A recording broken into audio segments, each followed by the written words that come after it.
Buenas tardes a todos. Una vez dejado el tiempo de cortesía, vamos a continuar con estas sesiones, con esta propiamente tercera sesión dentro de este curso de formación. Si recordáis, la primera sesión fue una presentación, después Raúl nos introdujo sobre las primeras comunidades cristianas en la Sagrada Escritura, la sinodalidad en las primeras comunidades cristianas. El jueves pasado Antonio García nos hizo ese gran recorrido de la sinodalidad en toda la historia de la Iglesia, y ahora el doctor Carlos Chana, porque es doctor igual que su padre, pero en diferentes ámbitos, párroco de la Unidad Pastoral Amplia de Becerril, Fuentes y Paredes de Nava, nos va a ayudar a profundizar en ese gran acontecimiento que fue el Concilio Vaticano II, en la eclesiología que emana del Concilio Vaticano II. Sobre todo en esos dos documentos, en la Gran Constitución Dogmática Lumen Gentium y en la Apostólica Nauctositatem.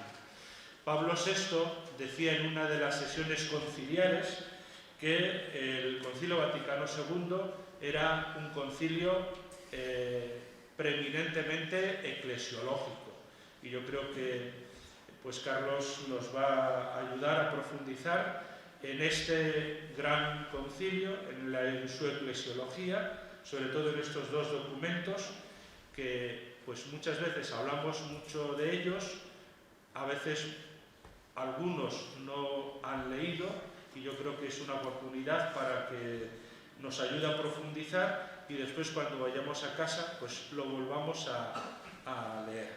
Pues no digo más, porque si no le quito tiempo, y así lo escuchamos atentamente y después preguntamos, como solemos hacer, sin ningún miedo. Gracias. De nada. Buenas tardes. No sé cómo andamos de tiempo, pero a las 9 juega el Barça de Bilbao y es una cuartos de la Copa del Rey a partido único. Yo creo que eso es importante. Cuartos de la Copa del Rey a partido único. Yo creo que eso, Pelayo.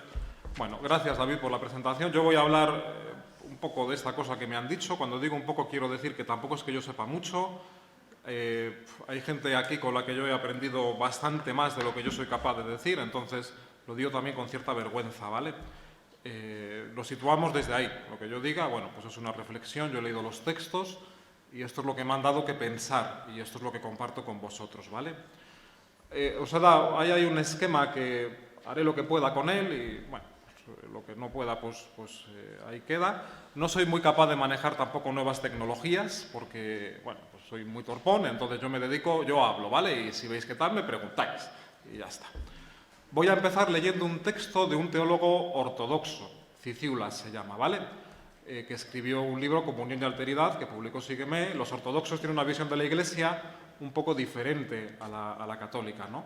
El texto dice así: la eclesiología es el área de la teología que a primera vista parece guardar menos relación con el tema de la experiencia mística. La Iglesia es entendida comúnmente como una institución, una organización sujeta a leyes rígidas de gobierno, derecho canónico, y repleta de nociones como potestas, iure divino, etc., donde todo se mueve de acuerdo con un orden. ¿Es posible hablar de experiencia mística, dice él, en tal caso? ¿Acaso la institución, el orden y cosas así no descartan automáticamente lo que se conoce como experiencia mística? El hecho de que esta incompatibilidad esté en la mente de muchos salta a la vista a partir de los diversos esquemas antitéticos, es decir, contrarios, que se han recibido o se han hecho corrientes entre los teólogos. Jerarquía, ministerio, etc., son incompatibles con Heis, es decir, con el espíritu de libertad que sopla donde quiere. Otros esquemas, como institución frente a Bento, apuntan en la misma dirección. Bueno, aunque el texto sea de la tradición ortodoxa, yo creo que refleja bien una cuestión que atraviesa a toda la reflexión sobre la Iglesia en la época moderna. En general, recibimos a la Iglesia como una institución que ahoga, o por lo menos puede ahogar, el espíritu con mayúsculas, ¿no? Yo recuerdo esa frase de Loisi. Loisi fue un teólogo que se dedicó a las búsquedas del Jesús histórico, en la primera cuestión, que dijo que Jesús vino a anunciar el reino de Dios y en su lugar vino la Iglesia. Pues son frases que reflejan bien la crisis de la Iglesia, que está marcada por muchas otras crisis. Es como si la Iglesia fuese un reflejo de la crisis de las crisis de la modernidad. Si está en crisis Dios, está en crisis la identidad humana, está en crisis la pertenencia, pues la Iglesia, lógicamente, está en crisis. Por eso digo que yo creo que en general, cuando pensamos a la Iglesia, la pensamos desde la precariedad. Nos situamos ante ella de manera crítica. Evidentemente es así en nuestra sociedad, pero claro, nosotros también somos sociedad, luego también se nos cuela esa postura crítica. Antes de toda valoración es bueno que nos preguntemos qué modelos de Iglesia estamos manejando nosotros, ¿no? Cómo vemos la Iglesia cada uno de nosotros. Generalmente, lo que decía, la percibimos en primer lugar sobre la base de la institución, a la que añadimos una motivación más o menos religiosa para participar en ella, para nuestra pertenencia. Pero no tendemos a pensarla como, vamos a decir, vehiculación del espíritu. Lumen Gentium, que ahora hablaremos de él, dice, por esta no pequeña analogía se asemeja la Iglesia al misterio del Verbo encarnado. Pues como la naturaleza asumida sirve al Verbo divino como órgano de salvación, de forma semejante, la unión social de la Iglesia sirve al Espíritu de Cristo. Es decir, el Vaticano II maneja una idea en la que la Iglesia, de alguna forma, refleja al Espíritu. Claro, nosotros pensamos antes en la institución, y es normal, porque lo primero que vemos es nuestra reunión, lógicamente. Aquí estamos reunidos unas personas que decimos que somos Iglesia, ¿no? Además, la vemos en un contexto muy marcado por la desmitologización, en el que preguntarnos por Dios es complicado, y por las graves preguntas, ¿no?, sobre esa presencia y ausencia de Dios en nuestro mundo. Eso hace que la Iglesia sea un nudo muy complejo de sensaciones, poderes, crisis, posibilidades, que no siempre están hablando del Espíritu. Por tanto, yo me pregunto, ¿es posible para nosotros hoy, que hemos pasado y que estamos en esta modernidad tardía, posmodernidad, llamadlo como queráis, recuperar esa experiencia del Espíritu que el Concilio dice para la Iglesia? ¿Podemos hablar de una eclesialidad para nosotros más allá de nuestras dificultades? Claro, si damos una rápida visión al tema de la Iglesia, vemos que la Iglesia lo nombramos como el espacio del encuentro, decimos el templo, el lugar donde nos reunimos. Es la identificación con el lugar, decimos la misa en el sitio de uno. El otro día hay una mujer de Castromocho que la han operado ya mayor y se ha ido a vivir a Palencia con su hija y con su marido, ¿no? Ellos vivían en Castromocho. El otro día me encontré con la hija y le pregunté por sus padres. Y entonces me dijo que mi padre no va a misa en Palencia, se niega a ir a misa en Palencia. Él tiene que ir a misa en Castromocho. Identificamos rápido la Iglesia con nuestros lugares, ¿no? Y no con la Iglesia en general. También a veces la gente identifica con el lugar de lo blandito. Y ahí hay gente que no tiene otra cosa que hacer, va a cosas de Iglesia. La gente que está ocupada, la gente que tiene que, pues eso, gestionar el mundo, no tiene tiempo para ir a las cosas de la Iglesia, ¿no? Es el espacio del clericalismo, tanto psicológico como estructural. Espacio de poder e influencia, de un modo de vida, muchas veces se percibe así, tanto económico como psicológico, de curas y monjas incapaces de vérselas con el grosor de la vida. Y yo creo que es verdad que a veces eso pasa, ¿no? Por tanto, cuando hablamos de la Iglesia, el Vaticano II nos dice, ¿tiene algo que ver nuestra experiencia de Dios con la Iglesia? ¿Educa la Iglesia nuestra experiencia de Dios? ¿O es realmente algo accesorio? ¿Viviríamos la experiencia de Dios sin Iglesia? Y por tanto, si es accesorio, es realmente un espacio susceptible de falsificación, de vivir en doble vida, etcétera, etcétera. Pero es verdad que los que hemos crecido en la Iglesia reconocemos que mucho de lo que somos, yo creo que eso es cierto, se lo debemos a ella, a las personas que nos han educado, con las que estamos ahora mismo desarrollando nuestros potenciales. Ella nos ha dado el Evangelio, que nos da una visión de vida. Y también decimos, o yo digo al menos, que nuestra relación con la Iglesia es crítica. Hay cosas que no son como nos gustaría. Hay cosas que decimos, esta forma de hacer no va acorde con cuestiones de fondo sobre cómo debería funcionar hoy en día la Iglesia. Las nombramos muchas veces, democracia y autoritarismo, la utilización del poder como sagrado, la cuestión de la mujer en la Iglesia, la forma del laicado, la forma del presbiterado y del episcopado. De hecho, una queja común de la recepción del Vaticano II es que desde Lumen Gentium hasta el Código de Derecho Canónico del 83, el obispo tiene un poder prácticamente absolutista. No hay ninguna cortapisa al poder del obispo en los documentos eclesiales. Yo creo que eso es un problema serio del posconcilio, ¿no? Y sin embargo no acabamos nunca, no acabamos nunca de hincarle el diente, ¿no? Y otros, sin embargo, cuando ven a la Iglesia dicen esto es simplemente la transmisión inmutable de una tradición que simplemente por ser inmutable ya habla de Dios, sin hacerse más preguntas, ¿no? Así que, hoy en día, ser Iglesia o estar en la Iglesia pues se nos ha vuelto un problema, ¿no? Ya en su momento von Balthasar y Ratzinger se preguntaron por qué permanezco en la Iglesia, ¿no? Claro, los que estamos, Miguel, tú que estás mucho en la pastoral con jóvenes, ¿no? Y cuando tú te pones a explicarle a alguien por qué merece la pena pertenecer a la Iglesia, pues nos vemos con un problema serio con las generaciones más jóvenes. Y más si encima hay que vincular esas razones a algo así como una experiencia de Dios. Es un problema hoy en día contar, hablar de la pertenencia a la Iglesia, ¿no? Aunque se mueva entre el agradecimiento, la pertenencia y la crítica. Digo esto para situarnos. Ya el Vaticano II, ya en esa época, la Iglesia comenzaba a ser problemática. Y en razón de ese problema, Juan XXIII convoca un concilio. Hemos de renovar la Iglesia, dice Juan XXIII, para hacerla capaz del diálogo que se nos pide en este momento. Por eso el concilio tiene de fondo preguntas que hemos oído mil veces. ¿Qué dice la Iglesia de sí misma? ¿Qué dice la Iglesia para el mundo? ¿Cómo dialoga la Iglesia con el mundo? Etcétera, etcétera.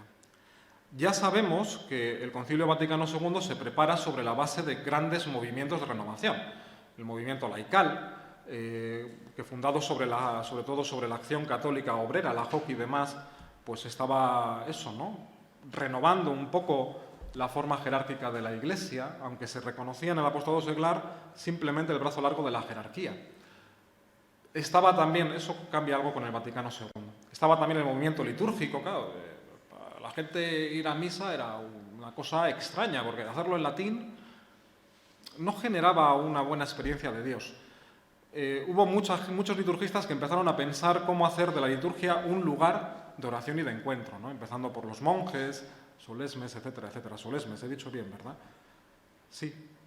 Luego también el movimiento de la palabra, de la renovación bíblica, que allá está Óscar, que sabrá, ¿no? Aquello de que nos ponemos a estudiar con los métodos histórico-científicos lo que dice la palabra de Dios, porque claro, hemos llegado a pensar que la palabra se nos cae como una especie de ladrillo del cielo y resulta que no, que hay condicionamientos históricos que están hablando de ella, ¿no? Esos tres movimientos influyeron mucho en el Vaticano II. De hecho, Dei Verbum responde a la cuestión de la palabra. Entraremos algo en la teología del laicado y Sacrosanctum Concilium habla de la renovación conciliar, ¿no? En la vida de la Iglesia. Parece ser que de fondo el concilio quiere responder al gran problema o a un gran problema histórico que se venía arrastrando, por lo menos desde el Vaticano I, un poco antes ya, que es el modernismo, ¿no? La Ilustración ya había marcado un camino. La autonomía es el gran valor personal y sin autonomía no vivimos. Y sin autonomía no vivimos. O sea, sin libertad no estamos bien situados si no creemos en la libertad. Pero la Iglesia seguía siendo un espacio de heteronomía, donde las personas no parecían, por lo menos no parecían, encontrar su espacio propio o el derecho a pensar por sí mismas o el derecho a su propia autoexpresión. Esta cuestión sigue marcando el fondo de nuestra época histórica y se exacerba por momentos y complica la eclesialidad. Ahí hay problemas, por ejemplo, cuando hablamos de actos fallidos de magisterio, la Humane Vitae, por ejemplo, cuando cuesta recibir un acto de magisterio, también hay algo de eso, ¿no? Oye, ¿cómo somos capaces de recibir autónomamente una palabra externa a nosotros? La Iglesia trae ese problema consigo. Por eso en aquella época proliferan reflexiones sobre la Iglesia. Yo he apuntado 4 libros. Verdadera y falsa reforma en la Iglesia, de Congar, que tuvo 2 reediciones, una inmediatamente después del Concilio Vaticano II. Congar es un teólogo francés, dominico, muy metido en la época del Vaticano en la renovación. Jalones para una teología del laicado, también de Congar. Paradoja y misterio de la Iglesia, que es de Henri de Libac, que también de la Nouvelle Théologie, que se llama, que también estaba pensando sobre esas cuestiones. La Iglesia de Hans Küng, escrito sobre aquella época. Ya sabéis que Hans Küng es un teólogo muy crítico, pero en aquella época pensaba mucho sobre la Iglesia y publicó en el Vaticano II varias cosas, ¿no? La mayor parte de estas reflexiones, junto con el aspecto práctico, tenían una intención de fondo. Querían mostrar que la forma de ser cristiano es ser Iglesia, que hay una continuidad natural entre seguir a Jesús y estar en la Iglesia, con los problemas del ecumenismo, tal, que son serios, y mostrar a su vez que si nos tomamos en serio el espíritu de Jesús, eso en Congar aparece muy a menudo, pues la forma eclesial tiene que cambiar para expresar mejor el seguimiento de Jesús. Si el espíritu de Jesús nos habla de verdad, tenemos que repensar la Iglesia, ¿no? El primer posconcilio se hace cargo de esta cuestión y se dedica a pensar la Iglesia a fondo, en su estructura, su misterio, su organización, y los diferentes ministerios de la Iglesia van entrando en crisis. Los obispos, los presbíteros, los laicos, los religiosos. Nos situamos un poco en esa búsqueda de la figura propia de la Iglesia y de cada uno en la Iglesia, ¿no? En esa época nos reconocemos fáciles porque algunos de ustedes pues, son también de ese posconcilio. La Iglesia somos todos, decimos, ¿no? Fundamentalmente, cuando hay que pedir, cuando hablamos de dinero, la Iglesia somos todos, ¿verdad? Se comienza a elaborar desarrollo de protagonismo de todos en la Iglesia. Pues aparece el catequista comprometido, el militante. El otro día, no está Marino por aquí, Marino el otro día nos contaba que él, cuando estaba de cura en San José, la mayor parte de las asociaciones de vecinos, ¿no?, de ese militante, surgían de las parroquias de barrio de las ciudades. Tú, David, me imagino que tendrás experiencia de eso. Estamos en esa época del posconcilio, ¿verdad? Es verdad que algunos dicen que así comienza la crisis del presbiterado, porque, bueno, más allá de la teología que ha hecho el concilio, entonces, ¿para qué un cura, no? Bueno, y empiezan secularizaciones, bueno, eso es otro rollo, ¿no? Comienzan también a desarrollarse sínodos diocesanos para recibir estas cuestiones en las iglesias locales. El de Palencia, pero bueno, en Burgos, en Salamanca, hay una cantidad de sínodos diocesanos por esa época. Dona, tú que andas por ahí lo sabes, ¿no? Mucho sínodo diocesano en aquella época. Hay iglesias que han hecho recorridos tremendos en la recepción del Vaticano II. Yo cuando pienso en esto, pienso en la de Bilbao. Su desarrollo en ministerios laicales es tremendo, ¿no? También empieza a haber signos de eso que se ha llamado invierno eclesial, como que la renovación eclesial fuese el miedo, ¿no? Diese miedo.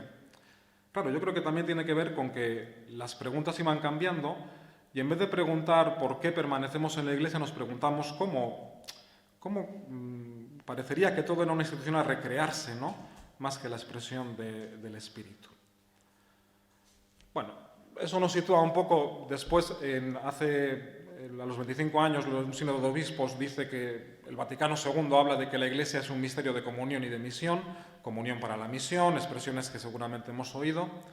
Nos va llevando un poco hasta nuestro hoy, que yo creo que eclesiológicamente es más calmado, pero que sí que es verdad que estamos en una crisis de perplejidad ante la Iglesia muy profunda. ¿Por qué pertenecer o permanecer hoy en la Iglesia? Cuando estamos en crisis tan hondas como crisis de pederastia, abusos de poder del clero, abusos a religiosas, abusos económicos, que generan un caldo de cultivo que hace muy difícil o prácticamente imposible la confianza en la Iglesia. No sé si habéis visto Spotlight, por ejemplo, que es una película que lo cuenta muy bien sobre el caso de Boston. O, si tenéis The John o The New Pop, que últimamente aparece en HBO, pues reflejan también esa cuestión. Es que hoy en día, para un paisano medio, la Iglesia dice esto, creo, dice, ¿no es en definitiva esto un gran medio de vida para una élite incapaz de ver más allá de sus privilegios? No sé. Bueno, por tanto eso. ¿Por qué permanecer en la Iglesia? ¿Qué vínculos de eclesialidad voy manteniendo? En definitiva, yo creo que el creyente medio hoy en día tiene que preguntarse qué tipo de realidad es para mí la Iglesia y cómo me permite evangelizar esa relación que tengo con ella.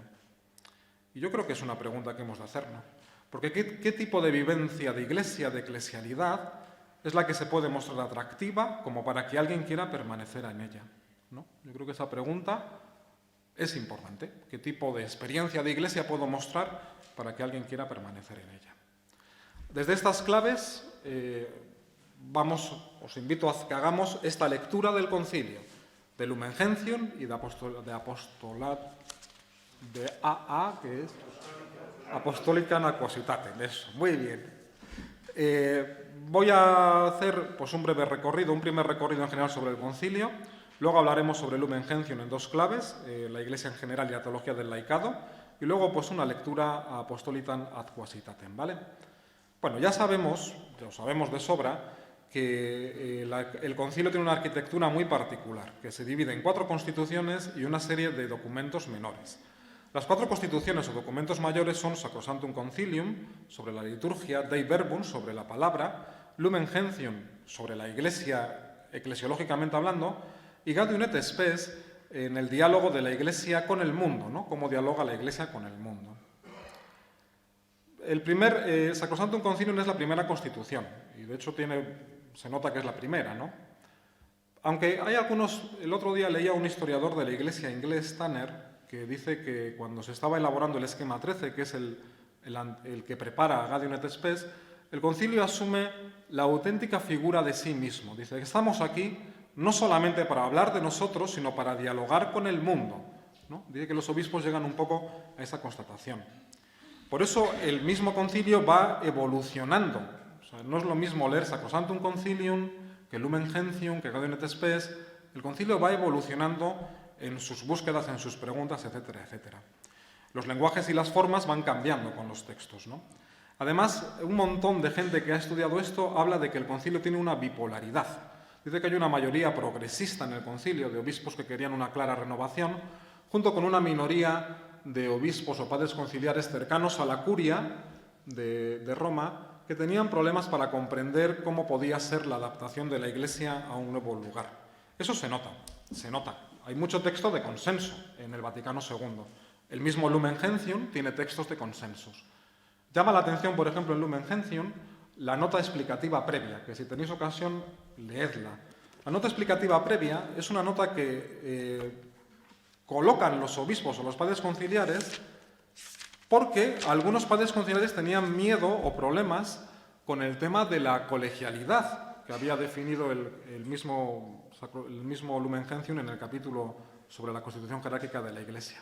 Entonces, les preocupaba dejar clara la continuidad con el Vaticano I, ¿no? Con el tema del primado de Pedro. Y aparece la nota explicativa previa, que es una nota curiosa. Os invito a que la leáis. Bueno, está hablando de la pluralidad de visiones que el concilio tiene que aunar. Hay mucha gente diciendo cosas distintas y hay que llegar a una figura de consenso de alguna forma, ¿no? Igualmente, yo creo que también hay que tener en cuenta que el Vaticano II se define a sí mismo como un concilio pastoral. Eso no significa que la pastoral no tenga teología, porque claro, la teología es un acto de pensamiento y todo el mundo pensamos. Y pensamos cuando hacemos cosas y pensamos cuando no las hacemos. Entonces la teología, el hecho de que el Vaticano II se define a sí mismo como un concilio pastoral no significa que no se pueda pensar con él o que sus textos sean simplemente una cosa así menor. No, yo creo que también encontramos teología. Y luego yo creo que también tenemos que tener en cuenta las psicologías y las culturas cuando se redactan los documentos. Gaudium et Spes tiene una serie de números que es un ejemplo, que se dedican al ateísmo, del 19 al 21. Algunos dicen que los obispos que venían del mundo del comunismo pues no querían que se hablase del ateísmo, porque les parecía que ¿cómo se va a hablar del ateísmo si esto estamos aquí nosotros oprimidos por el ateísmo?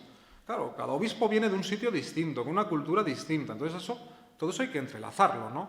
Eso hace que los textos sean, pues eso, en ocasiones complicados, ¿no? Bueno, Lumen Gentium, dicen los eclesiólogos, aparte de abrir una cantidad inmensa de debates, le podemos decir dos críticas, por lo menos, por decir algo también crítico del Vaticano II, ¿verdad? Podemos decir, en primer lugar, que el documento tiene dificultades para comprender la Iglesia local. Parece que siempre habla desde la Iglesia universal, pero las iglesias locales, lo que es la iglesia en Palencia o en Burgos, quedan un poco más difuminadas, ¿no? Porque, claro, tanto hincapié, parece que el obispo es obispo antes por la colegialidad de los obispos que por la presidencia de una iglesia local, ¿no? Da en ese momento, en ocasiones, bueno, da la sensación. Y también se le puede decir que tiene una inexistencia o que la teología del espíritu no está suficientemente desarrollada, ¿no? No es muy neumatológica. No es que no la tenga, sino que podía haberse desarrollado más. Bueno, y junto a esos documentos mayores de los que he hablado antes, pues hay una serie de documentos menores, pues eso, apostolado, el que hablaremos del sobre el apostolado de los laicos, AA en el esquema, y bueno, otra serie de documentos que tocan temas como ecumenismo, libertad de conciencia, educación y ministerios, pues lo que significa ser presbítero, obispo, vida religiosa, etcétera, etcétera, etcétera. Por tanto, yo creo que, no digo ninguna barbaridad si digo que es más decisivo para la reflexión Lumen Gentium que Apostolican ad Quasitatem. Aunque creo, no lo sé, tendría que comprobarlo, que Apostolican ad Quasitatem es el primer documento del concilio, es el primero que se firma, creo, el primero que sale. Además, no, ¿cuál es? No, Sacrosanctum Concilium, pero sí es anterior Apostolitam Acositatem que Lumen Gentium, ¿verdad? Eso sí. Bueno, pero yo creo que es más importante Lumen Gentium. Bueno, pues que nos habla eso, ¿no? De la Iglesia que dice de sí misma, donde vamos perdiendo la idea de la Iglesia como sociedad perfecta, que todavía manejaba parte del magisterio anterior al Vaticano II. Dicho desde ahí, ¿no? Con estas cosas así en cuenta, Lumen Gentium aparece como una arquitectura eclesiológica en sí mismo. Si tú coges Lumen Gentium y vas repasando los capítulos y sus títulos, pues ya percibimos que piensa el concilio sobre la Iglesia. Lumen Gentium comienza hablando de la Iglesia como misterio. Ahí hay una opción importante. Antes de hablar de la estructura o la organización, Lumen Gentium opta por hablar de la Iglesia como un misterio. Cuando hablamos de misterio, no hablamos de algo que se resolverá, sino que Lumen Gentium hace una opción muy clara por situarlo un poco en las entrañas del proyecto de Dios para el mundo. La Iglesia, de una forma misteriosa, pertenece a las entrañas del proyecto de Dios para el mundo. Ahora me entretendré un poco más en la forma en la que lo hace, ¿no? Claro, eso da una hondura anterior a toda estructura u organización y nos hace caer en la cuenta de que solo somos capaces de comprender bien a la Iglesia si la comprendemos desde la clave del reino de Dios, lo cual hace que la Iglesia pierda toda autorreferencia para situarse al servicio de algo que no es ella. Ya hablar del misterio habla eso, ¿no? Que la Iglesia viene desde Dios y se encamina hacia el reino, ¿no? El segundo capítulo, como bien sabéis, habla del pueblo de Dios, que es una segunda opción previa, yo creo. Solo podemos comprender a la Iglesia si lo hacemos en la base de una opción fundamental anterior, que consiste en caer en la cuenta de la igualdad fundamental de todos los creyentes. Los lenguajes fluctúan mucho en ese capítulo. En ocasiones da la sensación de que quien escribe cree de verdad en esa igualdad. En ocasiones da la sensación de que quien escribe tiene detrás mucha historia como para creer de verdad en esa igualdad, ¿no? Traemos mucha historia detrás de siglos en los que la Iglesia se ha dividido claramente en torno a la jerarquía, el clero y el laicado como aquellos que reciben lo que la jerarquía dice, y los textos se ve que están en la ruptura de querer comprender algo distinto que cuesta nombrar, ¿no? No es tan sencillo nombrar esto que queremos nombrar, ¿no? Bueno, lo que está claro es que el concilio privilegia de las metáforas sobre la Iglesia, privilegia la metáfora del pueblo para hablar de la Iglesia. Yo creo que este ha sido un aspecto que en general se ha recibido, al menos en el lenguaje, mucho en el posconcilio. Igual le queda desarrollo unas frases concretas, pero todo el mundo habla de la Iglesia como pueblo de Dios en general, ¿no? También estos números, pues eso, dicen dónde de alguna forma, cómo la Iglesia se identifica, subsiste en la Iglesia católica, cómo también, cuál es la pertenencia a la Iglesia visible. También hay una serie de preguntas en torno a este tipo de cosas que han abierto mucha teología y muchísimos libros y tesis y cosas de esas.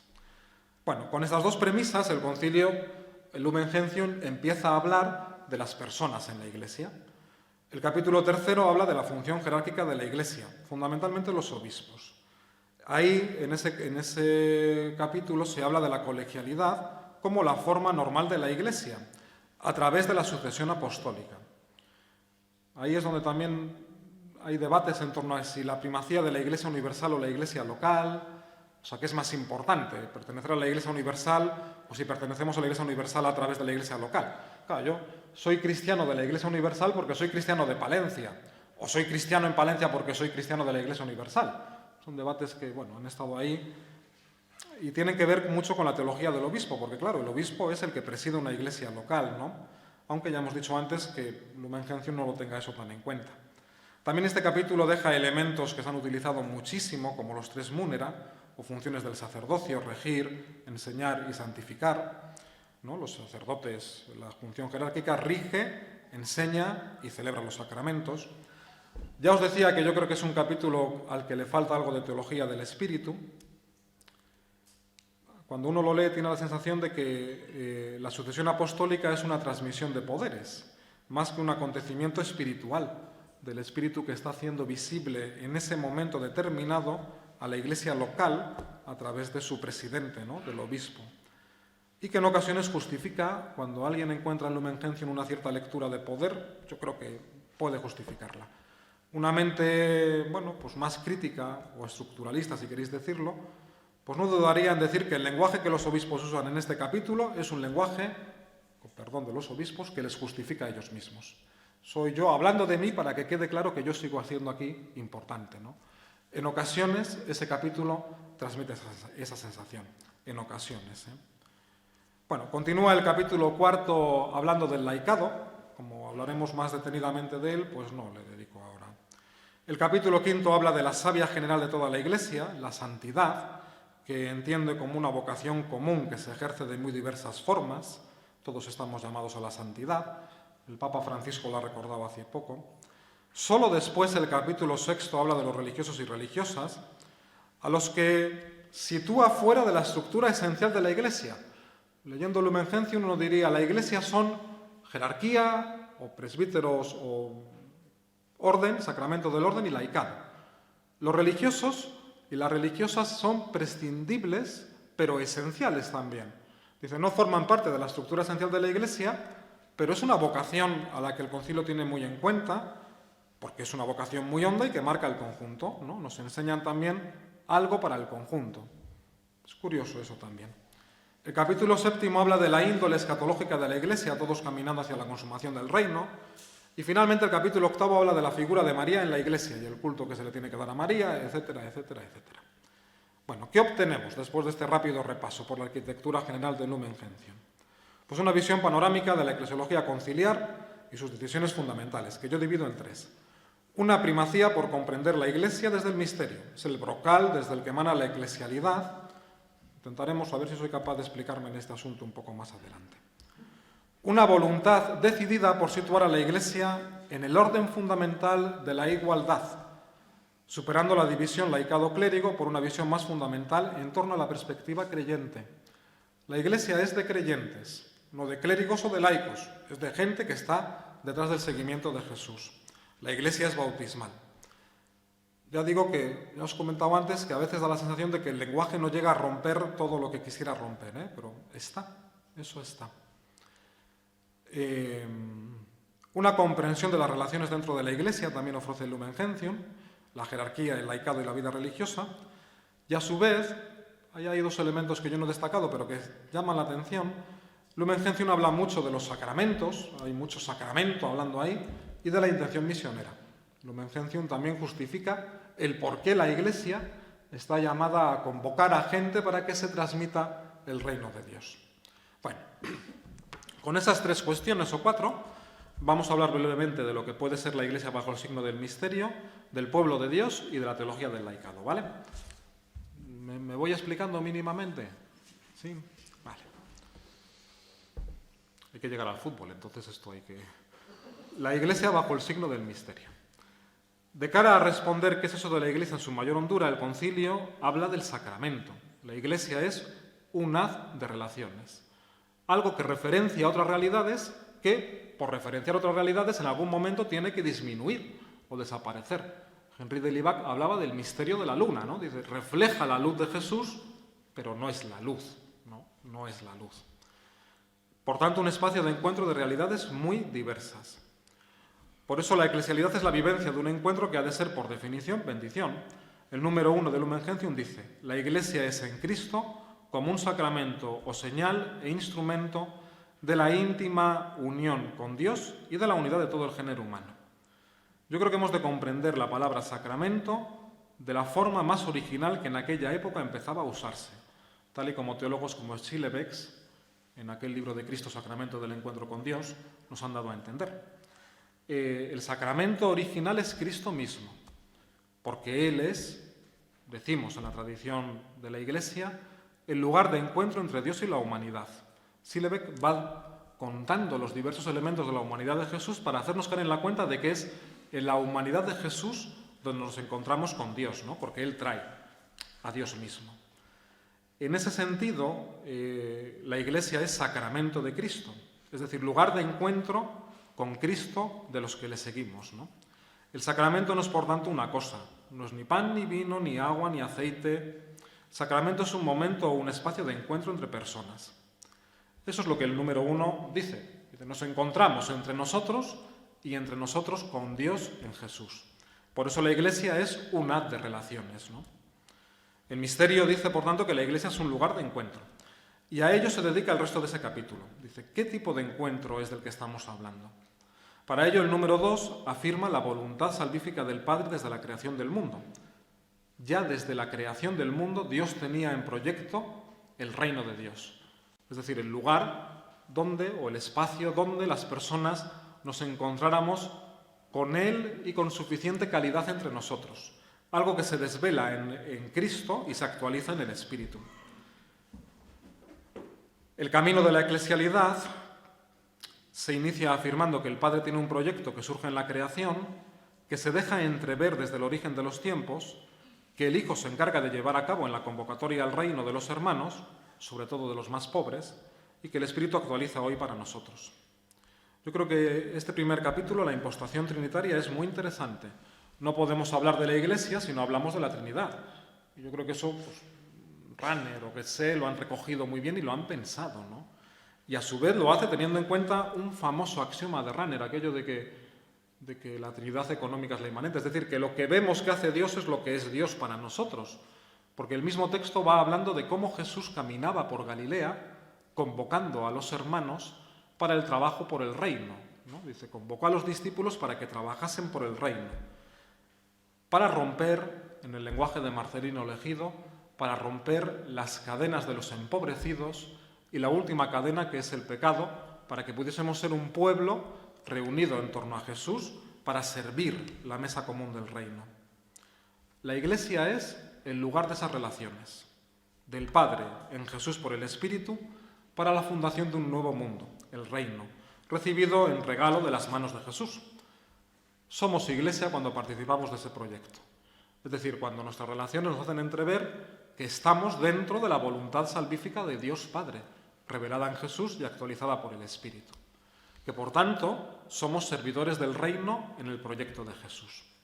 Por eso, el número 7 de Lumen Gentium, con mayor hondura teológica, dice: el Hijo de Dios, encarnado en la naturaleza humana, redimió al ser humano y lo transformó en una nueva criatura, superando la muerte con su muerte y resurrección. Y por eso, a sus hermanos convocados entre todas las gentes, los constituyó como su cuerpo, comunicándoles su espíritu. Somos cuerpo de Cristo, la Iglesia es corporalidad de Cristo resucitado, que sigue haciendo en verdad en medio de nosotros el reino recibido del Espíritu por las manos, recibido en el Espíritu de las manos del Padre.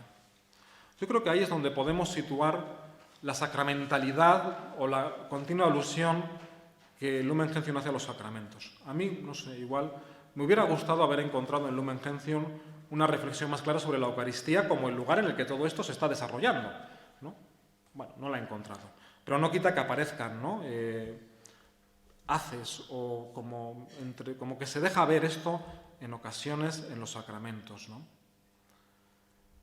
Por tanto, ¿qué somos la Iglesia?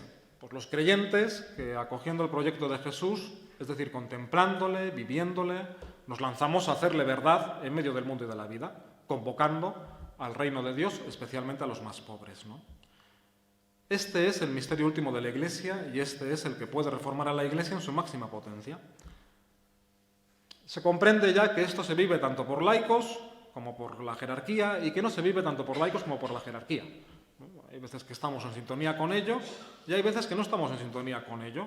Ya hay gentes que vivimos muy en poco sintonía con ello y nuestro estilo de vida pues no sintoniza con esta visión de la Iglesia, y hay gentes que sintonizan mucho con esta visión con esta eclesialidad y viven claramente el misterio de la Iglesia. En cualquier caso, dice nuevamente el número 7, es necesario que todos los miembros de la Iglesia se asemejen a Jesús hasta que Cristo quede formado en ellos. Por eso somos asumidos en los misterios de su vida, conformes con Él, consepultados y resucitados juntamente con Él. Añade Lumen Gentium: esto solo se puede vivir en forma de pueblo. Por eso el pueblo de Dios. Solo en forma de pueblo vivimos este proyecto del reino. Por eso la Iglesia es el pueblo que se afana por vivir y proponer el reino de Dios dado en Jesús, y ahí el número 9 vuelve a hablar de la sacramentalidad de la Iglesia. La Iglesia es convocada y constituida por Dios para que sea sacramento visible de esta unidad de salvación para todos y cada uno. Por eso al final Lumen Gentium dice, solo en forma de pueblo puede haber Iglesia, solo en esa forma en la que nos sentimos como pueblo puede haber Iglesia. El concilio se afana en encontrar esta cuestión, igual que antes decíamos que el proyecto de Dios es desde antes de la creación del mundo, el concilio se afana en encontrar esta cuestión del pueblo de Dios como prefiguración de la Iglesia desde muy antiguo. Dice, ya en Israel hay pueblo de Dios que prefigura la Iglesia. Es más, ya desde el justo Abel, Eclesia Abel, decía San Agustín, ¿no? Ya desde Abel hay pueblo de Dios. Claro, esto, en este contexto en el que llegábamos al Concilio Vaticano II, marcados por las peleas de la sociedad perfecta y que solo el que pertenece a la Iglesia se salva, aquello de extra ecclesia nulla salus, pues es muy interesante. Dice, la Iglesia tiene una dimensión visible, pero tiene una dimensión invisible en la que todo el mundo, incluso aunque todo el mundo no lo sepa, todo el mundo está llamado a participar del proyecto del reino y por tanto todo el mundo está encaminado a ser pueblo de Dios.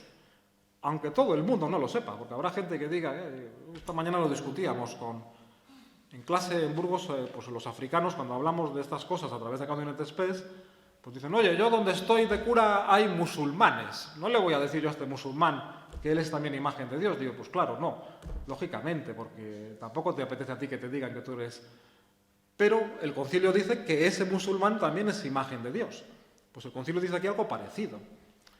Todo el mundo está llamado a participar del pueblo de Dios, todo el mundo está llamado a ser Iglesia porque la Iglesia es el signo e instrumento del reino y todo el mundo está llamado a participar en el reino, ¿no? Eso tiene esa función, eso, ¿no? De cómo la Iglesia está ya prefigurada desde antiguo, ¿no? Ahí también hay una fundación de la razón misionera de la Iglesia. Pues necesitamos convocar personas al pueblo de Dios para que vivan el proyecto del reino, para que se vaya haciendo verdad que la acogida del reino, ¿no? Y la llamada a los hermanos más pobres a esa mesa común. Eso, el número 16 lo recoge bastante bien. La segunda cuestión que conlleva vivir la eclesialidad en forma de pueblo de Dios es la igualdad fundamental de todo bautizado. El capítulo 2 de Lumen Gentium opta claramente por hablar del cristiano como el fiel cristiano. No hace tanta diferencia, quizá el número 12, ¿no? Donde sí que se ordena el tema del sacerdocio ministerial y común, pero en general Lumen Gentium en su capítulo 2 habla del fiel cristiano. La eclesialidad, la participación en el proyecto de Dios, marca una definición anterior a toda división. ¿Se es creyente o no se es creyente? Antes que ser cura, antes que ser laico, antes que ser religioso, uno es creyente o no es creyente. O sea, se mete en el proyecto de Dios o no se mete en el proyecto de Dios. Eso afecta de igual manera a la jerarquía, al laicado y a la vida religiosa. Y sabemos que nadie es más que nadie en esa vivencia y que a nadie que se diga Iglesia la va a dejar indiferente. Pese a esos problemas que en ocasiones encontremos, ya os decía antes, de la bipolaridad que podemos ver en los planteamientos en ocasiones de Lumen Gentium. Dice el número 10. Los bautizados son consagrados como casa espiritual, todos los bautizados, y sacerdocio santo por la regeneración y por la unción del Espíritu Santo, para que por medio de todas las obras del hombre cristiano ofrezcan espirituales sacrificios y anuncien las maravillas de quien los llamó a las tinieblas a su luz admirable. Todos. Ya solamente esto, leído desde aquí, pues es una crítica ciertamente a eso que tanto decimos del clericalismo, ¿no? Claro, es verdad que llevamos siglos diferenciando la Iglesia entre el laicado y el clero, pero leer el capítulo 2 del Lumen Gentium desde el capítulo 1 da a entender que esa es una diferenciación hoy en día que no ha lugar. La división será en torno a las funciones, pero no ha lugar porque hay una unidad anterior que es que somos creyentes, estamos en el proyecto de Jesús. Bueno, desde ahí, permitidme que haga una breve reflexión, vamos bien, ¿no? Una breve reflexión en torno a la teología del laicado, tanto de Lumen Gentium como Apostolicam ad Quasitatem, y bueno, 3 conclusiones. ¿Sí? ¿Va bien la cosa, Miguel? ¿Sí? Una vez que el Lumen Gentium ha dado cuenta de esto de la eclesialidad, pues se mete en estados de vida. Como, bueno, pues esto estaba más indicado para el laicado, pues hablemos del capítulo 4 que habla del laicado. No hablemos de los obispos ni del presbiterado. Claro, es muy difícil hablar de lo que es una teología propia del laicado porque, en función de lo que he dicho ahora, la teología es común, es para todos, y lo que cambian son las funciones. Es verdad que las funciones nos marcan mucho, ¿no?, a la hora de vivir, pero claro, lo de ser creyente es para todos, ¿no? Bueno, lo primero que a mí me llamó la atención sobre este capítulo 4 es la mirada dialéctica, es decir, de contrarios, que el Lumen Gentium dedica al laicado. Por un lado, está clarísimo que todo lo que hemos dicho hasta ahora se corresponde al laicado. Cuanto se ha dicho del pueblo de Dios se dirige por igual a laicos, religiosos y clérigos, dice el número 30 del Lumen Gentium.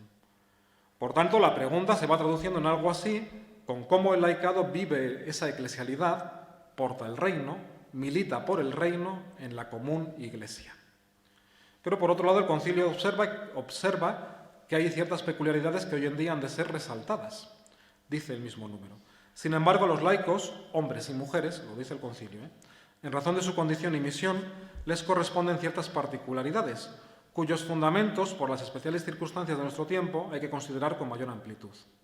Por un lado, el concilio dice, el laicado es, pues eso, el creyente. Por otro lado, el concilio dice, pero vamos a hablar de él porque las circunstancias nos obligan, ¿no? Antes habíamos dicho que uno de los movimientos más claros que estaban detrás del Vaticano II era el movimiento laical. Vamos a hablar de él porque las circunstancias nos obligan, ¿no? Bueno, pues desde ahí hace esta reflexión. En esas claves, el número 31 realiza una descripción del laicado. Digo descripción, yo pensaba que era una definición, pero me encontré con un texto que dice que el relator, en la sede apostólica está escrito, el que estaba en ese momento hablando, dice que el que escribió el documento renunció a hacer una definición del laicado, porque dice que era imposible, y que se conformó con hacer una descripción de lo que es ser laico. Dice que esto es más fácil. La descripción, veremos, es, bueno, cuanto peculiar, cuanto menos, ¿no? Aparece en un primer peculiar, cuando digo peculiar me refiero a que puede hablar de todo el mundo. O sea, yo también me siento identificado con esta descripción del laico, y soy cura. Por eso digo que es peculiar. Empieza diciendo en negativo. Por el nombre de laico se entiende aquí todos los fieles cristianos, a excepción de los miembros que han recibido un orden sagrado y los que están en estado religioso reconocido por la Iglesia. Es decir, en primer lugar, en negativo. ¿Quién es un laico? ¿Quién no es cura o religioso? ¿No? En negativo. Pero sigue en positivo. Es decir, los laicos son los fieles cristianos que, por estar incorporados a Cristo mediante el bautismo, constituidos pueblo de Dios y hechos partícipes a su manera de la función sacerdotal, profética y real de Cristo, ejercen en la parte que les toca la misión de todo el pueblo cristiano en la Iglesia y en el mundo. Por tanto, el laicado es una forma normal de vivir la Iglesia, dice en positivo, ¿no? Es más, parece que es la forma normal, porque todo fiel cristiano, absolutamente todo fiel cristiano, estamos incorporados a Cristo mediante el bautismo, somos pueblo de Dios y estamos hechos a nuestra manera partícipes de la función sacerdotal, profética y real de Cristo para ejercer la misión de todo el pueblo cristiano en la Iglesia y en el mundo. Esto todos, ¿verdad? Lo que cambia, lo que el concilio dice que cambia, son las circunstancias en las que el laicado vive esta cuestión, ¿no? Pero lo que nos deja claro es que ser laico, que tiene una incorporación a Cristo particular y que ejerce la misión de la Iglesia, es, por tanto, una vocación para vivir la configuración con Jesús y para entregar el reino, tanto en la Iglesia como en el mundo. Por tanto, el laicado empieza a encontrar rasgos propios. Empieza a encontrar rasgos propios que tienen que ver con la eclesialidad de la que hemos hablado antes y con una misión que yo creo que el concilio, ahora lo veremos, no reduce solamente a la Iglesia, sino que hace mucho hincapié en el mundo, en la secularidad, aunque también en la Iglesia, De hecho, bueno, el número 31 afirma muy claramente que la misión del laicado se da en el carácter secular. Yo creo que esto tenemos que pensarlo, a ver si consigo expresar aquí lo que yo creo que dice el concilio y lo que yo pienso cuando lo leo, ¿vale? Porque el concilio es muy taxativo en este número en torno a la distinción que realiza entre el sacerdocio y el laicado en razón al carácter secular. Pero claro, al presbítero, al sacerdote, al cura, pues también le pertenece una dimensión secular propia y que ha de ejercer. Yo creo que esto es muy importante, porque si no, imaginamos al presbítero como un hombre fundamentalmente del culto, en clara herencia del Concilio de Trento, tal y como Ángel Cordovilla, en el libro que ha publicado hace nada de Teología del Ministerio, repite otra vez. Pensar que el sacerdote es el hombre del culto y solamente del culto, el hombre reducido al templo, eso es Trento. El Vaticano II también habla de la secularidad del presbítero. Por tanto, el laicado es secular, pero lo comparte con el presbiterado. Pero es que además el laicado también tiene una función eclesial que ejercer y que compartir con el presbítero, con el cura. Porque si no, imaginamos a un laicado, a un laicado muy activo en el espacio social, pero sin capacidad de decisión en la Iglesia. Ojo, de decisión, que no de participación. Decisión que ha quedado únicamente en manos del presbiterio y de su obispo, en el mejor de los casos. Y por eso dice el número 37 del Lumen Gentium. Lo leo, ¿vale? En la medida de los conocimientos, de la competencia y del prestigio que poseen, tienen los laicos derecho y en algún caso obligación de manifestar su parecer sobre aquellas cosas que dicen relación al bien de la Iglesia. Y añade, los sagrados pastores por su parte, sagrados pastores en este caso se refiere más a obispos que a presbiterio, los sagrados pastores por su parte reconozcan y promuevan la dignidad y la responsabilidad de los laicos en la Iglesia, hagan uso constantemente, gustosamente de sus prudentes consejos, encárgueles con confianza tareas en servicio de la Iglesia y déjenles libertad y espacio para actuar, incluso denles ánimo para que ellos mismos espontáneamente asuman tareas propias. Luego, el laicado también tiene una dimensión eclesial, incluso tiene obligación de decir al obispo lo que él piensa que han de ser las cosas, ¿no? Por tanto, cuando hablamos de que el laicado es solamente secular, pues hay que contrabalancearlo con que también el presbítero tiene secularidad y al revés, ¿no? En definitiva, es toda la Iglesia la que es secular. Antes lo hemos dicho, toda la Iglesia es la que es enviada al mundo para el servicio del reino. Y yo creo que esto es importantísimo, porque algo hemos crecido en la organización de las comunidades. Algo se han desarrollado los ministerios laicales al interior de las comunidades. Indudablemente podría ser siempre mucho más. Indudablemente. Pero no tendemos a pensar, creo, o a mí a veces descubro que me cuesta, ni al presbiterado ni al laicado en su condición de transformadores del mundo, de gente que está trabajando en el mundo al servicio del reino, ¿no? Y a mí eso me hace pensar que a veces somos o seguimos siendo una iglesia en general autorreferenciada, preocupada de nosotros, de nuestra reunión, de nuestra transmisión de la fe, pero poco preocupada de lo que pueda ser el signo del reino más allá de nosotros mismos. No sé. Bueno, hay aquí una cuestión neumatológica que me salto y si queréis luego hablamos. Bueno, y en esa estela resulta muy significativo que el número 36 dé mucha importancia a la misión estructural del laicado, o de la Iglesia a través del laicado. Dice así, los seglares han de procurar, unidas también sus fuerzas, sanear las estructuras y ambientes del mundo. O sea, no consiste la cosa solamente en que sepamos dar catequesis, sino que en medio del mundo sepamos ser Iglesia capaz de sanear las estructuras y los ambientes del mundo. De modo que todo esto se conforme a las normas de justicia y favorezca más bien que impida la práctica de las virtudes.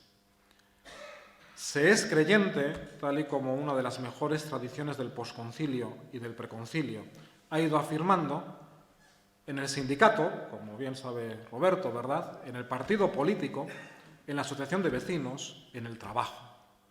Ahí también, y sobre todo, se es laico.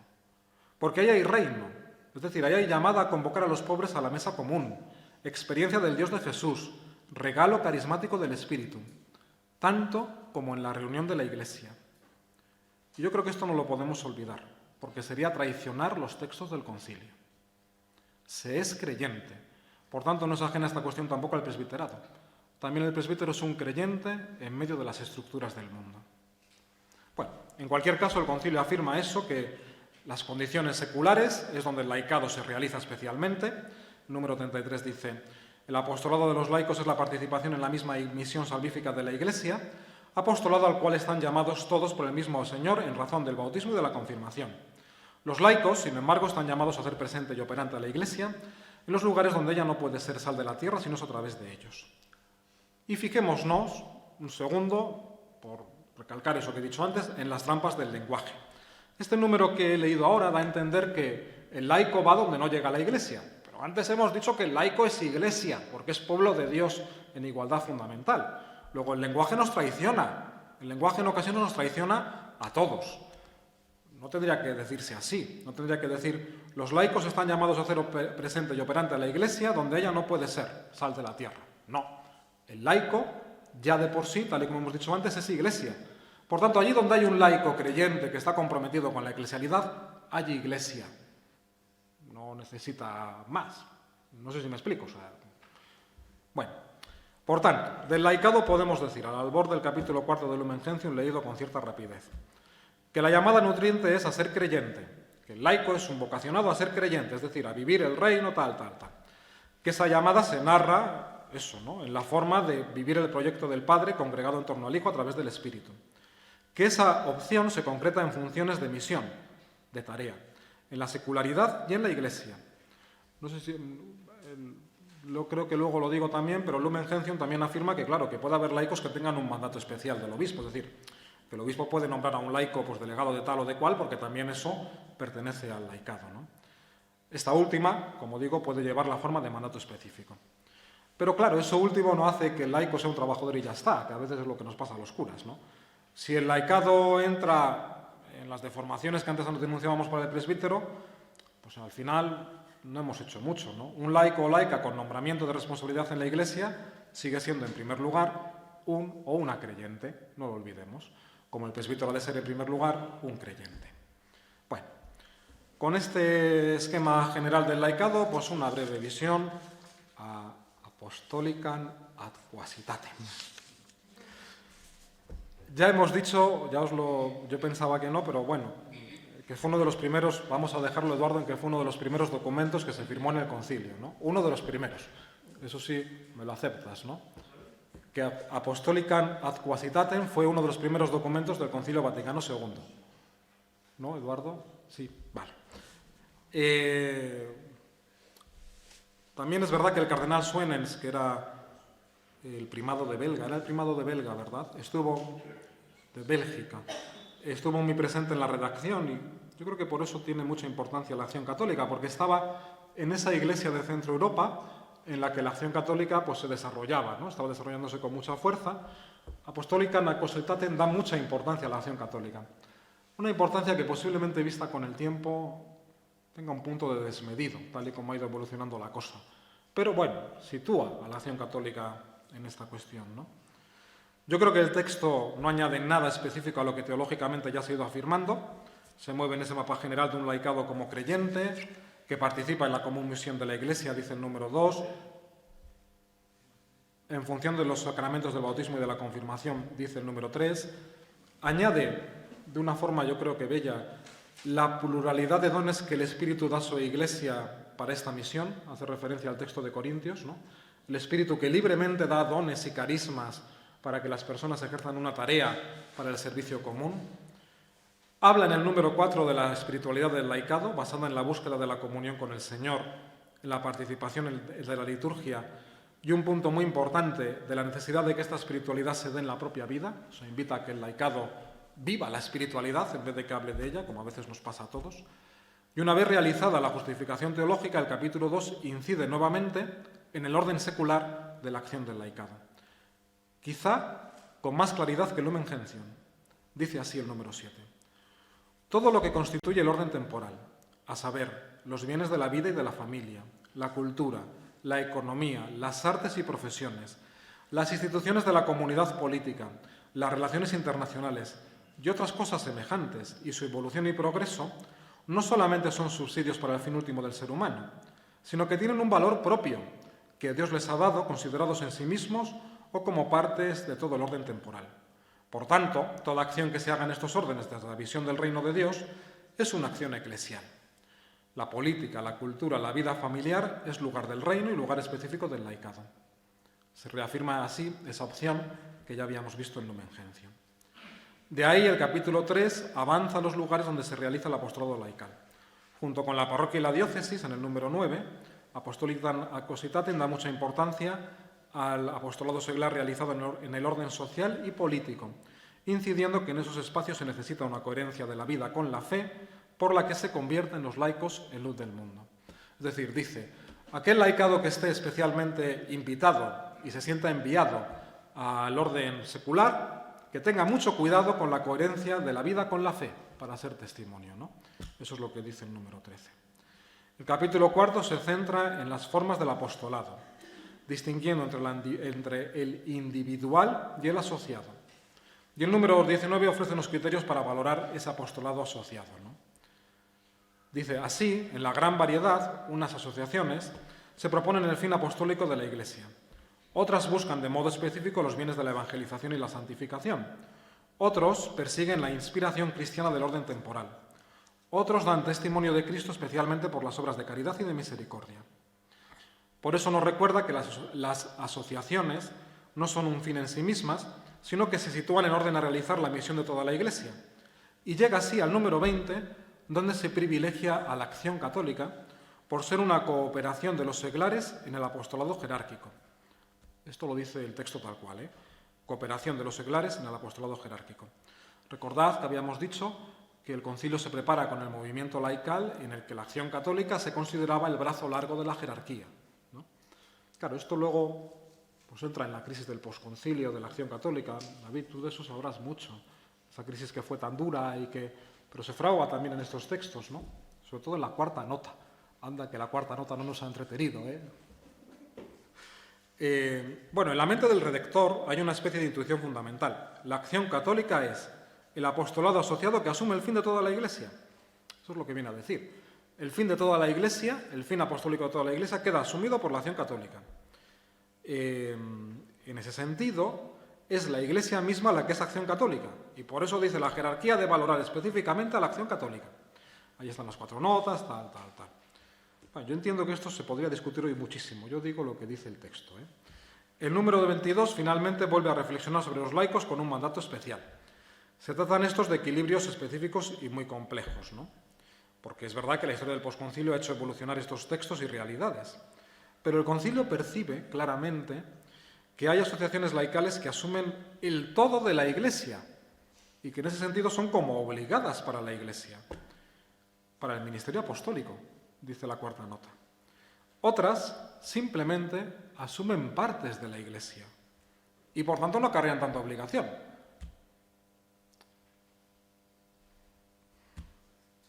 Pero la cuestión no es el nombre, es más bien los criterios con los que se discierne esa asumir el todo o la parte de la Iglesia, ¿no?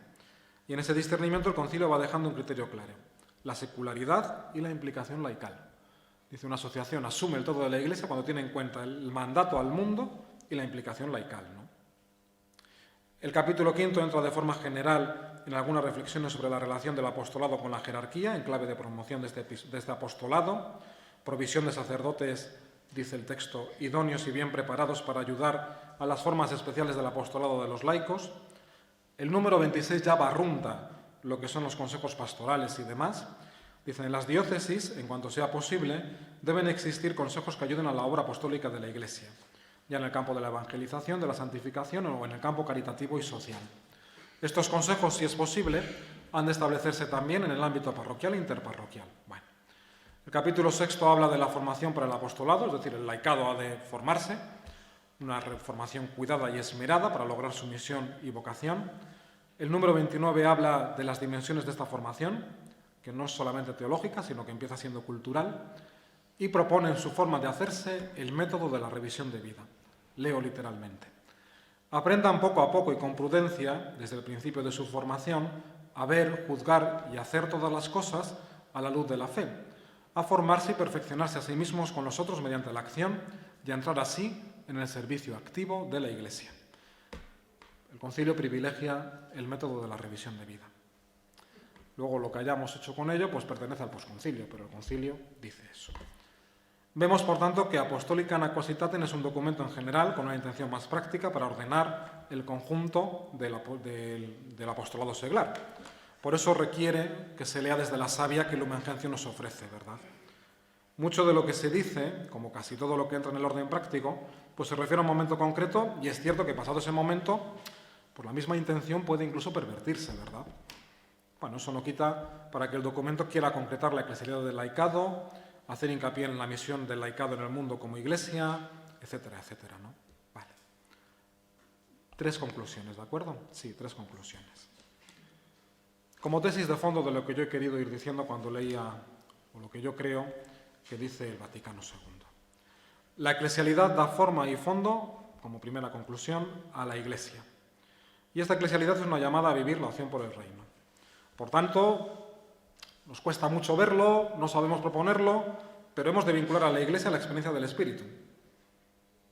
Porque si no, ser Iglesia acaba siendo un paripé de un grupo de personas que disfrutan de privilegios y de engaños. O es en el Espíritu, en la eclesialidad que dice el misterio, o no es Iglesia. La eclesialidad, como experiencia del Espíritu, se expresa en clave de misterio tanto en la comunión como en la misión. El Espíritu está tan activo dentro de la Iglesia, otorgando el reino, como fuera de la Iglesia. Es decir, invitándonos a hacer ese reino verdad, ¿no? La reforma de la Iglesia que se haga en clave de sinodalidad, tal y como dice hoy en día el Papa Francisco, ha de acertar a expresar lo mejor posible esta eclesialidad conjunta que estamos invitados a vivir. Yo creo que una pregunta que podemos hacernos es cómo esto se ha ido haciendo verdad en la Iglesia en Palencia o cómo lo hacemos verdad también ahora mismo. Una última cosa, ¿vale? Lo ideal es pensar esto en clave de Eucaristía. Lo he dicho antes, no lo ofrece el Concilio, pero yo creo que es lo ideal, tal y como lo ofrece la tradición ortodoxa. Pensemos en nuestras Eucaristías. Pensemos en cómo son. Pensemos en cómo los ministerios se hacen verdad en las Eucaristías que celebramos. O no se hacen verdad, porque igual no hay ministerios que hacer verdad en las Eucaristías que celebramos. Pensemos en cómo en la Eucaristía, que es acontecimiento del Espíritu, somos cogidos por el reino que nos regala el Padre para hacerle verdad en medio del mundo. Pensemos cómo lo estamos haciendo, ¿no? Para volver a proponer una Eucaristía que sea la celebración del domingo, que marque más claramente la relación de la comunidad, la reunión de la comunidad entera, posiblemente con el obispo y su presbiterio, no más.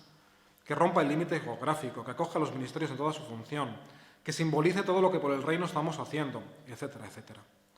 Eso dirá qué iglesia somos y qué iglesia podemos ser. Pensemos, por tanto, en cómo es nuestra celebración. Y una última reflexión, y ya sí que la ultimísima. Al principio de nuestra reflexión abríamos el campo a una serie de preguntas con intención de que fuesen perplejas. Estoy perplejo con la Iglesia, yo al menos. Al fondo de todas ellas la tiene una constatación. En ocasiones la forma actual en la que vivimos la Iglesia no invita a vivir en ella. El texto del Concilio nos ha ido llevando a la constatación con la que comenzábamos, ¿no? Hay una especie de vasos comunicantes entre la forma y el fondo. Cuanto más vivimos la eclesialidad, más estamos dispuestos a cambiar la forma, porque menos nos preocupa la organización porque tenemos bien agarrado aquello que queremos ser, ¿no? Y cuanto menos nos preocupa la eclesialidad, más nos cuesta renovar la forma, porque claro, estamos viviendo en el privilegio en el que cada cual estamos, ¿no? Cuando entramos en cuestiones de poder, el común de los mortales lo que ve es nuestro propio aburrimiento existencial. Para empezar por mi padre, dice, hijo mío. Otra cosa es la capacidad de comunicar y expresar la experiencia del Espíritu entreverado de pecado. Yo creo que eso también lo tenemos y eso nos hace ser mejor iglesia. Ahora bien, de eso, yo como imagino que todos nosotros no tengamos nadie la receta, más allá de nuestro propio camino para dar con la mejor figura de la iglesia expresada en cada uno de nosotros. Y hasta ahí llego yo, ¿eh?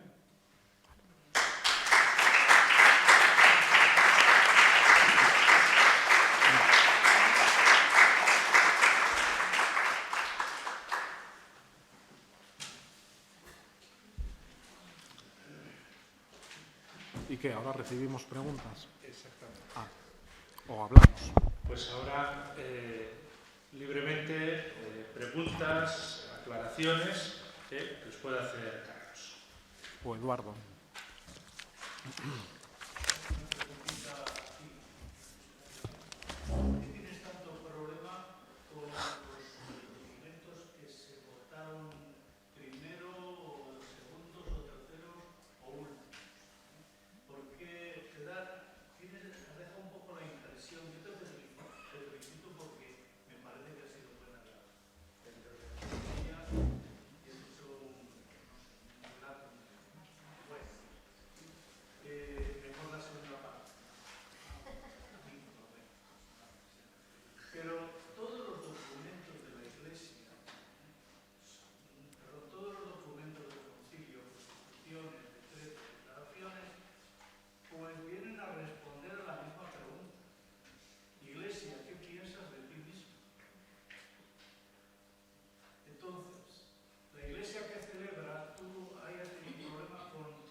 ya que un día nos puedes dar una charla sobre el documento de la Comisión Teológica Internacional que habla de eso.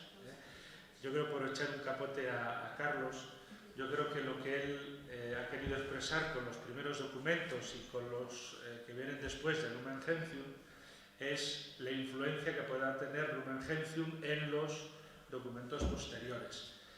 Yo ahí, pues, personalmente he estudiado un poquito más cómo Lumen Gentium influye en Presbyterorum Ordinis, y se ve cómo los 17 documentos que preparan en la comisión antepreparatoria del concilio, los padres conciliares, para que entendáis, los cogen, los tiran a la papelera y dicen hay que hacer algo nuevo partiendo de Lumen Gentium. Pero yo creo que es ahí, por ahí yo creo por donde has podido ir. Y don Manuel... Sí, déjame... Yo no dudo, Eduardo, de que todo el Vaticano II es magisterial, ¿eh? Dios me libre. Pero lo que sí que creo es que hay una... Como siempre que lees un texto hay una historia, David la conoce mejor, yo no tengo mucha idea, ¿eh? Hay una historia de la redacción de los textos, y a los textos se les puede preguntar, porque los textos dicen muchas cosas, ¿no? Y en este caso concreto, lo que yo sí que he visto cuando lo he leído con atención es que en ocasiones dicen cosas contradictorias. Y es normal, porque son muchas cabezas pensando. Y eso es lo que he querido decir. Digo, si aquí todos nos ponemos a elaborar un documento, pues el documento sale con muchas cabezas pensando. Entonces, hay que dar, y tú lo has dicho bien, ¿no?, esos diálogos y tal. Y bueno, yo no sé, lo del debate de la universal y la local, tú lo dominas mejor. Pero aparte de eso, sabes que Casper y Ratzinger discutieron mucho sobre esta cuestión. Si Casper y Ratzinger, que son dos grandes alturas, discuten, pues yo me fío de ellos, la verdad. Don Manuel. Agradecerte tu ponencia o clase, como quiera llamarlo, pero yo un poco quería subrayar algunas cosas. En primer lugar, estamos hablando de la sinodalidad. El concilio es una forma de sinodalidad. Lógicamente, la sinodalidad no quiere decir que todo el mundo esté de acuerdo al 100%. Nunca. Por ejemplo, tenemos 4 evangelios, 4 maneras de ver a Jesucristo, por descontado. El otro día nos presentaban cómo Pablo discutió con Pedro, etc. Porque la vida es así. Por tanto, yo también quisiera un poco decir, algo que ha dicho Eduardo, que lógicamente el concilio hay que leerlos todos. Yo destacaría un poco, porque a mí siempre me ha llamado la atención, que el último Ardientes, que es un poco, no sé si el último, pero que recapitula juntamente con Aduguet Express, es muy importante para hacer la lectura, no solamente desde el principio, sino también desde el final. Porque el principio ilumina el final, pero el final también ilumina el principio. Y después yo creo, para una lectura completa hoy del concilio, tenemos que recurrir también no me acuerdo cuántos sínodos son ya, pero 14 o 15 que ha habido en la Iglesia, justamente para penetrar en el texto y en la ejecución del concilio. Por descontado, el Evangelii Nuntiandi, pero después toda la familia, llamando el de los laicos, que después se desarrolló en el CLIN, aquí en España, que me parece muy importante, etcétera, etcétera. Hasta los últimos, los jóvenes y lo que tenemos ahora, ¿no?, lo que está convocado ya.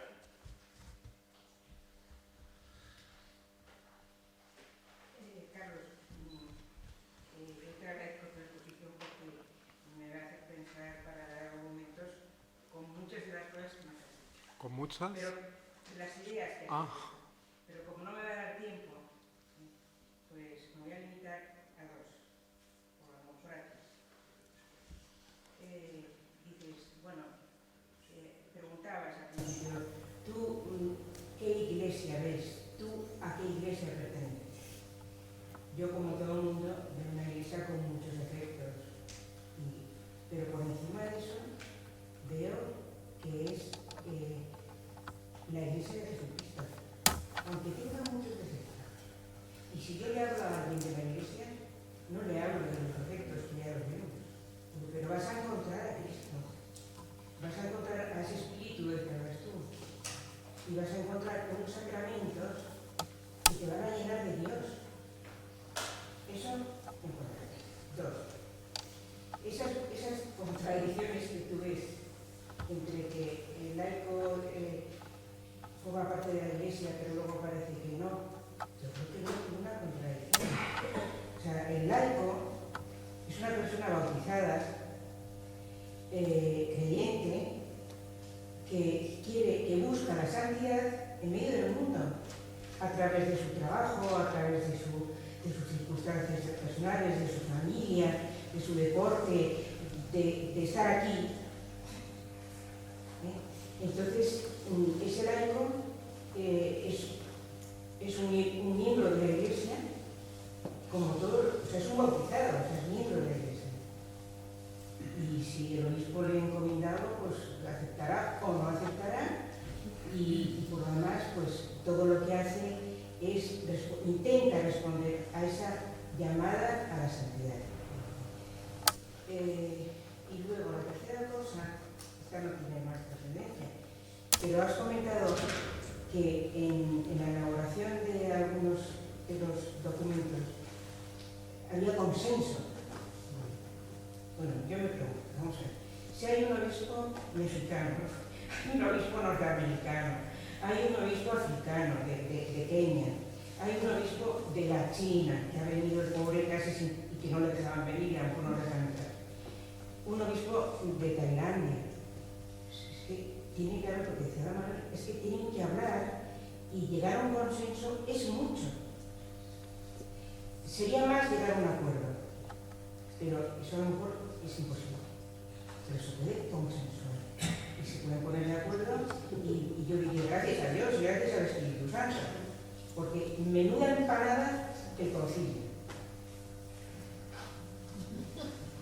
Sí, pero eso es lo que lo ha dicho don Manuel, lo ha dicho Eduardo, es verdad. O sea, en el momento en que hay mucha, pues hay que hacer sínodo, ¿no? Es decir, hay que juntar, pero que eso no quite que cuando los textos reflejan también reflejan porque no tienen más remedio que reflejarlo, ¿no? Me imagino que para alguien, yo conozco a gente que está muy metida en el estudio de estas cosas y bueno, podría disertar sobre esta cuestión. Yo, con una lectura me doy cuenta. O sea, tú lo lees y dices, pues esta frase se parece a la anterior, lo complica, tal, ¿no? Yo creo que eso no es ni bueno ni malo. Dice que el espíritu actúa así, ya está, ¿no? No tiene más misterio. Respecto a lo que dices del laicado, claro, yo creo que la eclesiología del Vaticano II afirma claramente lo que tú has dicho. Lo que no tengo tan claro es si nosotros le damos a eso todo el valor que tú dices. En ocasiones sí que le damos mucho valor a la organización interna nuestra, pero ¿cómo transmito yo a alguien que está haciendo eso, que está siendo fiel a su vocación laical, ¿no? Y a alguien que además que cuando lo hace y está organizado está siendo más fiel todavía a su vocación laical que si lo hace porque es buena gente. Alguien que estando organizado se compromete realmente a que su barrio se parezca más al reino y lo revisa con otros y lo da vueltas. Yo creo que esa sí que es una llamada que tiene el texto que igual hoy estamos perdiendo. Creo, en mi opinión, Yo quería preguntarte por eso, ¿qué crees tú que está pasando, qué ha pasado en estas décadas para que esa dimensión laico se esté perdiendo? Claro, tú tienes mucho más historia que yo, entonces yo te digo lo que pienso. Aquí el ponente eres tú respondes las preguntas del ¿Entiendes? Estábamos tú en la Aguilar de Recuerdo con los estudios, hablábamos mucho en aquella reunión que teníamos, ¿no?, de la coordinadora. Pero claro, a mí me parece que en una crisis general de implicación, ¿no?, donde la gente nos volvemos más individualistas, en una crisis general de participación, en una iglesia cada vez más precaria, pues las cuestiones nos llevan al interior.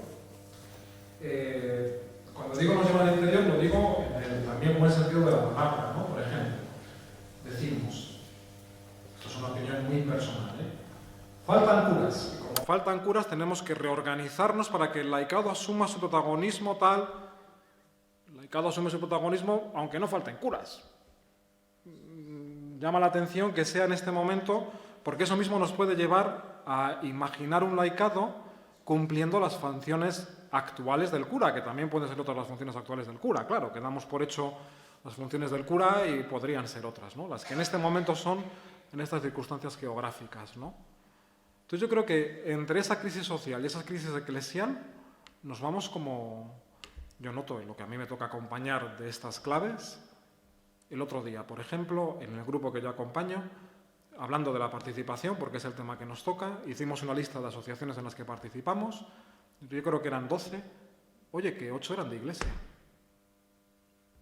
En el grupo que yo acompaño de la GEC, que 8 eran de iglesia. O sea, que como que todo nos va metiendo hacia adentro, ¿no? El espacio cálido, yo qué sé cómo decirlo, o, no sé.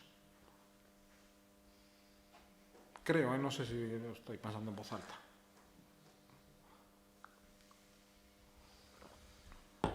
¿Alguna pregunta más?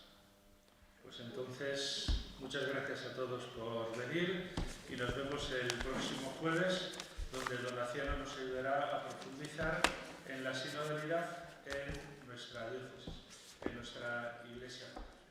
Y aunque no te guste,